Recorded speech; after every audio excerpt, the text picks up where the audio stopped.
mahal teh. Ya ibarat kalau misalkan kalian ya beli gorengan sama beli berlian, pasti kita benar-benar jaga itu berliannya, dikotakin. Kenapa? Karena ngerasa ini mahal. Tapi kalau gorengan jatuh, hilang, dimakan kucing atau ketinggalan juga ya udahlah, nggak apa-apa, gorengan 1.000 perak. Ya.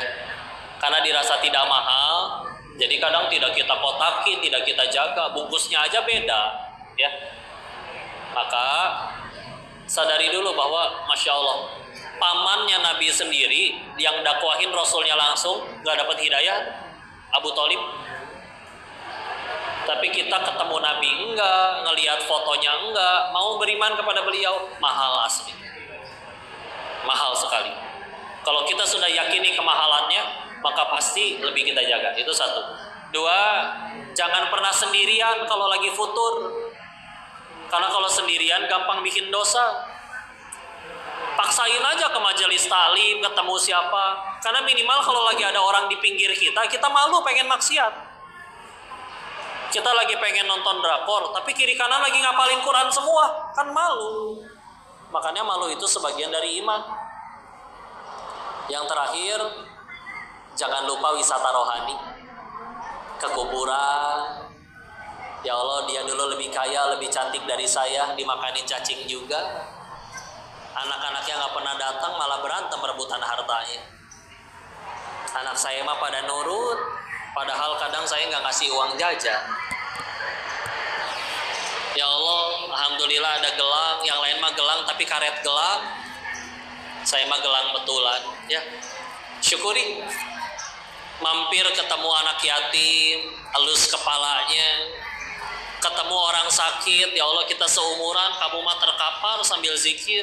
Saya mah sehat tapi maksiat. Itu melembutkan hati, dan kalau ketemu mereka insya Allah masalah kita jadi receh biasa. Ya. Mungkin sedikit dulu, segitu dulu, mudah-mudahan bisa kita amalkan dan menjaga hidayah kita. Wallahu a'lam bishawab. Insyaallah, semoga dapat keberkahan ya.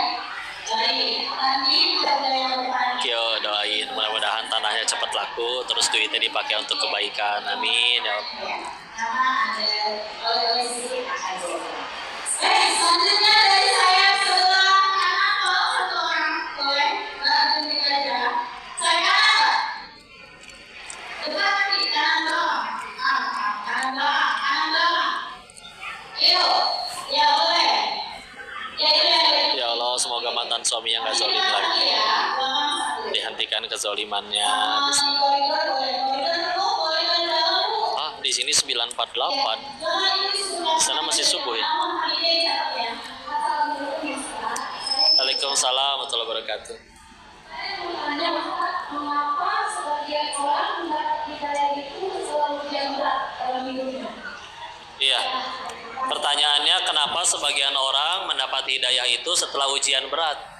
Karena sebelumnya udah dapat ujian ringan gak mempan, Bu. Kita sendiri kalau bikin teh dipakein gula, kalau 1 butir gak mempan, makannya nambah kan? Iya gak sih? Iya dong. Iya. Jadi pintu mengenal Allah itu ada 2, pintu ma'rifatullah. 1 pintu syukur, 2 pintu tobat. Biasanya pintu yang syukur suka kelewatan, kebablasan. Contoh, berapa kali kita dapat nikmat, malah ada yang ngambek setelah dapat nikmat. Percuma gaji cuman segini. Percuma uang bulanan cuman segini, mapa percuma gitu. Di saat yang lain boro-boro punya uang bulanan dari suami, punya suami juga enggak. Ya kan? Iya. Karena akhirnya nggak mempan-mempan, ya udah ibarat kayak tadi ini. 1 sendok nggak mempan ini untuk bikin teh jadi manis, akhirnya jadi 3 sendok. Coba kalau 1 sendok udah mempan. Atau coba kalau dengan bersyukur kita bisa banyak ingat Allah. Tapi kadang kita suka lupa ingat Allah dengan cara pintu syukur. Akhirnya mau nggak mau pakai pintu tobat. Karena lebih mudah mendekat kepada Allah ketika ada masalah. Coba yang kalah main judi, lebih gampang tobat waktu kalah atau waktu menang? Atau kalah, makanya dibikin kalah. Jadi alasannya karena seperti itu. Tapi mau kapanpun dia dapat hidayahnya, gak ada yang terlambat, gak ada yang rugi. Selagi dapat husnul khatimah. Gini, kalau ke manusia kita berbuat 1000 kebaikan bisa dilupain gara-gara 1 kali salah. Tapi ke Allah kita datang bawa 1000 kesalahan, ada 1 aja kebaikan yang Allah ridho, Allah punya kuasa ngampunin 1000 dosa sisanya. Kabar baiknya Allah gak pernah benci pendosa, yang dibenci cuman dosanya. Kalau yang dibenci pendosanya, hancur kita. Dosa meskipun berbahaya, tapi selagi nyawa belum nyampe kerongkongan masih bisa diterima. Jadi nggak ada yang telat. Masih lebih baik tobat di umur 66 ya, daripada masih muda nggak tobat-tobat, wafatnya menjemput duluan ya. Istilah maksiat gimana? Tobat lagi. Maksiat gimana? Tobat lagi. Gitu, jangan terus. Ada batasnya nggak sih kok berapa kali? Nggak ada. Batasnya 1, mati. Jadi setiap kali kita habis maksiat gak mati, sederhana. Berarti Allah lagi nungguin kita tobat. Udah gitu aja. Karena kalau Allah udah nggak mau ngampunin kita, gampang. Pasti kita udah dimatiin waktu lagi maksiat. Mudah bagi Allah. Pertanyaannya, ini kenapa kita masih rame begini? Gak punya dosa semua ya. Ini yang ngomongnya banyak dosanya dan pantas mati atas dosanya. Bukannya dimatiin malah diizinin ketemu bunda-bunda yang soleh ngaji bareng. Ya udah, berarti Allah yang tolong. Udah. Pertanyaannya tinggal mau atau enggak. Enggak ada yang ngalangin kita dari tobat. Setan cuma bisa ngasih was-was. Allah, so iye.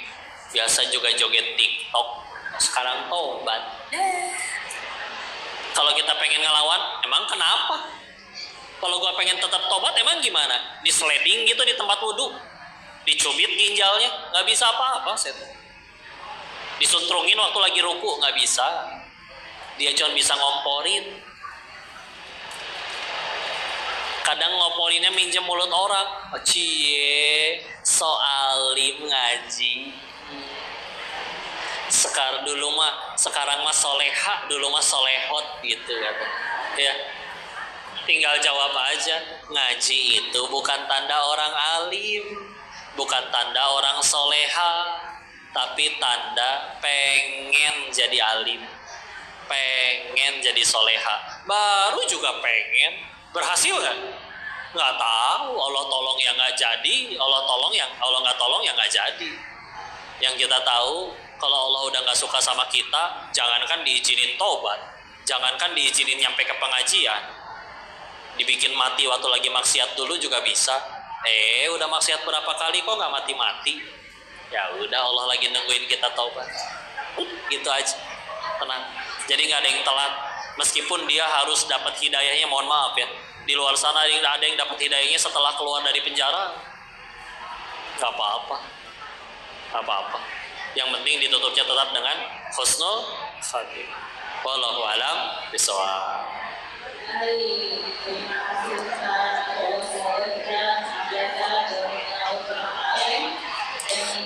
Ingat Allah terus. Allah berfirman Quran surat 13 Ar-Ra'd ayat 28, ada bi dzikrillahi tatmainnul qulub.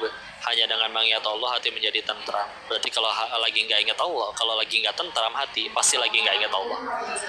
Waalaikumsalam warahmatullahi wabarakatuh. Mungkin ingat utang, ingat cicilan dan lain-lain. Makna apa? Ain. Apakah ain benar-benar bisa mendapatkan sakit dan juga? Dan apa perbedaan antara ain dengan sifat hasad? Ini bagi manusia yang lewat pemahaman tersebut. Waalaikumsalam warahmatullahi wabarakatuh. Qala Rasulullah Muhammad SAW bersabda, Ainul haqq. Ain itu benar-benar ada. Kalaupun ada yang bisa mendahului takdir, ain adalah salah satunya. Ya. Di beberapa riwayat bahkan ada yang sampai pingsan, bahkan bahkan ada yang sampai titik meninggal. Ya. Tapi ain itu secara bahasa artinya tatapan mata, pandangan mata. Ya. Dan pandangan mata itu ada yang dia hasad, dengki, ada yang dia kagum tapi tidak ingat sama Allah. Lalu syaitan menguatkannya, meneruskannya. Ya. Maka itulah ain. Gimana ngobatinnya? Minimal baca zikir pagi petang al-ma'thurat. Ya. Karena ingat, jin ada. Bisakah mengganggu manusia? Bisa. Tapi pintunya ada. Yaitu jin kalau pengen ganggu manusia, pintunya harus satu, dosa. Makanya mohon maaf. Yang bersekutu dengan jin, contoh pakai susu kacang hijau atau susu apapun itu ya. Terus dia pakai apa tuh yang bikin orang naksir tuh? Hah? Pelet ya, buat makanan ikan ya. Ada macam-macam ya, jaran goyang, semar mesem ya. Punten.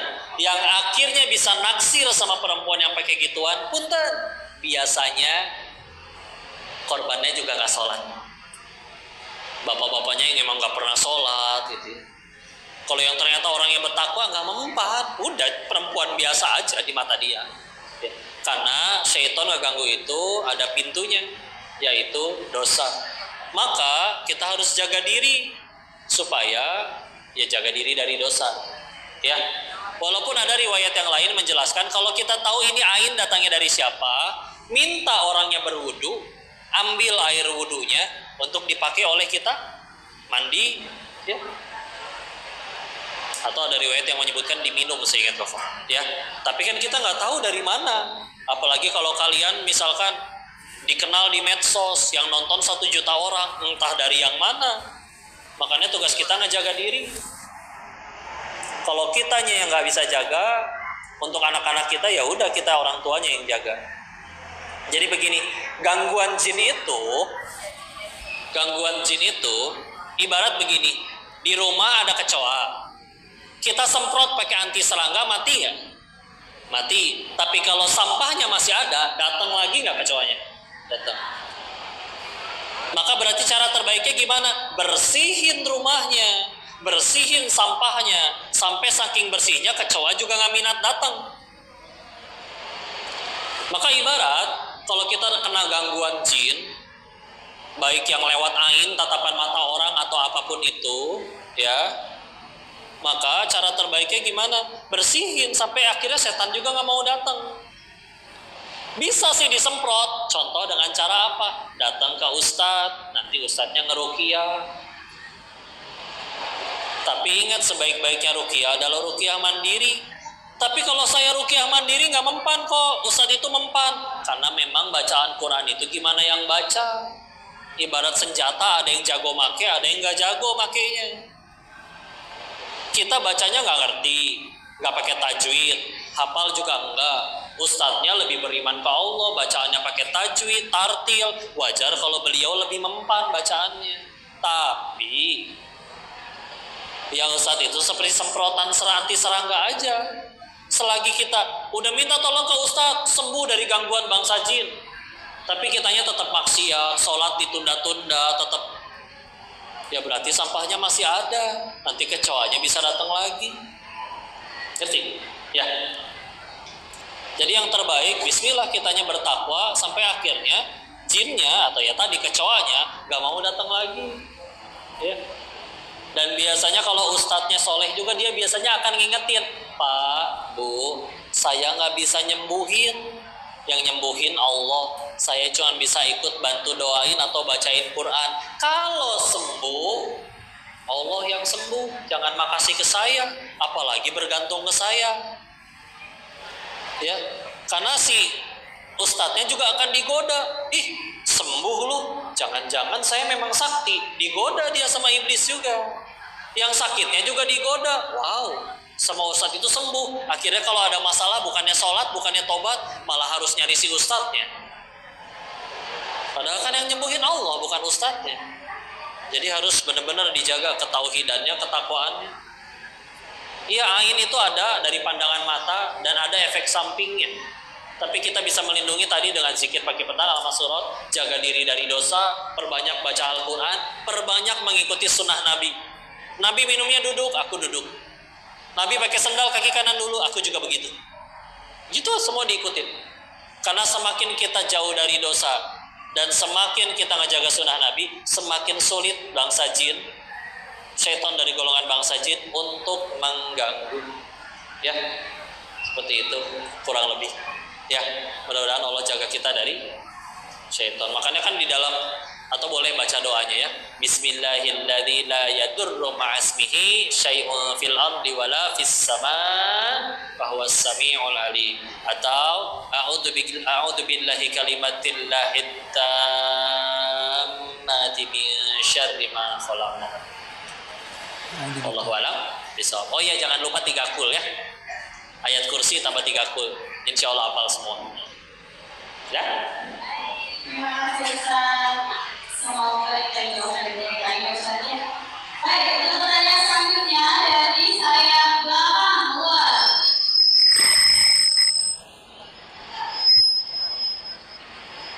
Satu orang boleh. Ya. Ada lagi. Tenang yang di Gramedia.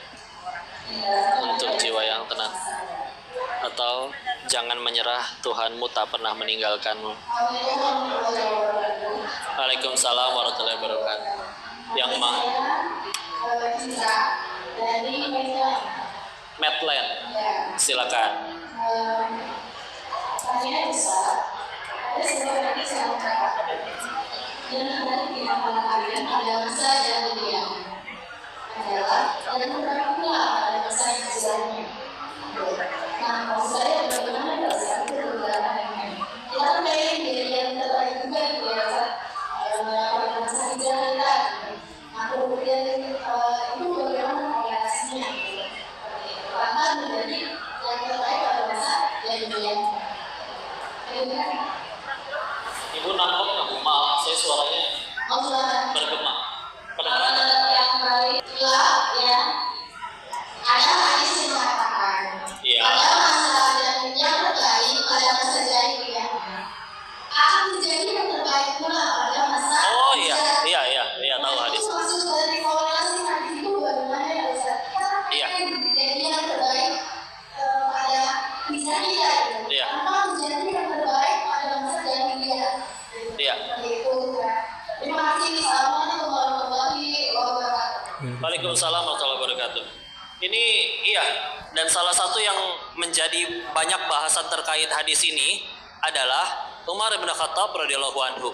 Kalau tadi ulangi sedikit, qala Rasulullah Muhammad SAW bersabda yang maknanya siapa yang dia jadi terbaik masa jahiliyahnya. Jadi maksudnya waktu ngaco tuh hebat tuh. Kalau dia jadi pengedar narkoba bukan pengedar tapi jadi bandarnya. Ya. Kalau dia jadi preman bukan anak buahnya tapi bosnya. Gitu ya. Nah, nanti ini orang kayak gini kalau tobat dia di Islamnya jadi juga jadi orang hebat, begitu katanya. Itu kata Nabi. Ya. Dan salah satu contohnya kita tahu, Umar bin Khattab itu masuk Islamnya bukan di awal-awal, ada yang lebih dulu. Tapi setelah Nabi wafat, Abu Bakar wafat, penerus selanjutnya justru adalah Umar bin Khattab. Padahal masih banyak orang yang masuk Islam duluan daripada Sayyidina Umar. Tapi hati-hati, ada riwayat lain yang menjelaskan tentang hadis tersebut tuh. Yaitu depannya sama, siapa yang baik di masa jahiliyahnya dia akan menjadi hebat di masa keislamannya, kalau dia benar-benar belajar Islam. Kalau dia benar-benar pelajari Islam, udah mah tobatnya betul, tobatan nasuha, dan belajar banget. Kita tahu Umar bin Khattab setelah masuk Islam ngejarnya gila-gilaan, sampai akhirnya menyusul yang lain. Ya, jadi yang tadi tidak berlaku bagi yang tadinya maksiat, tapi masuk Islamnya asal, kepaksa, ikut-ikutan, dan gak belajar. Syahadat sih sudah syahadat, tapi ya sholatnya belum dijalanin, ilmunya tidak dipelajari. maka akan sulit juga menjadi yang terbaik di zaman setelah keislamannya. Karena kita lihat, oh, Umar bin Khattab mengejarnya luar biasa, makanya akhirnya beliau menyusul. Umar bin Khattab itu nggak cuman, bahkan kalau misalkan ada kitabnya Syekh Dr. Munir Ghotban ya, Tarbiyatu Qiyadiyah, beliau menyebutkan nggak semua sahabat Nabi itu sampai di level mujtahid, orang yang bisa berijtihad atas ilmu. Nggak semuanya ahli ilmu. Ada yang ketemu Nabi cuma sekali, wafat di medan perang, ada. Tapi Umar bin Khattab itu termasuk dari 21 sahabat yang ahli ilmu luar biasa. Ya. Padahal itu dia masuk Islamnya telah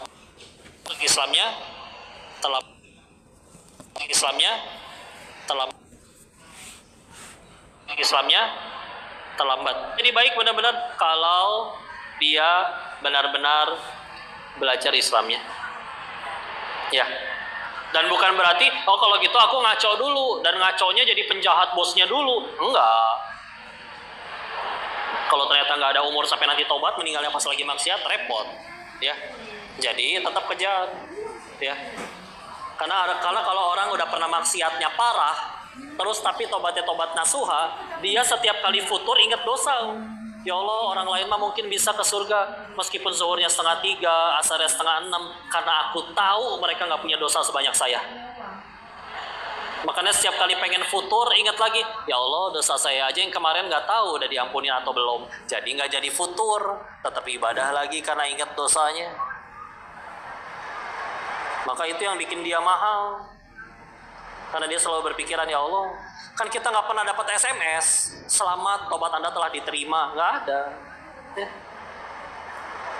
Jadi terus saja bertobat, dia ingat sama dosanya. Ya. Yang lain nggak punya dosa sebanyak dia husnuzon ke orang-orang. Jadi itu yang menjaga dirinya dari tidak istiqomah ya.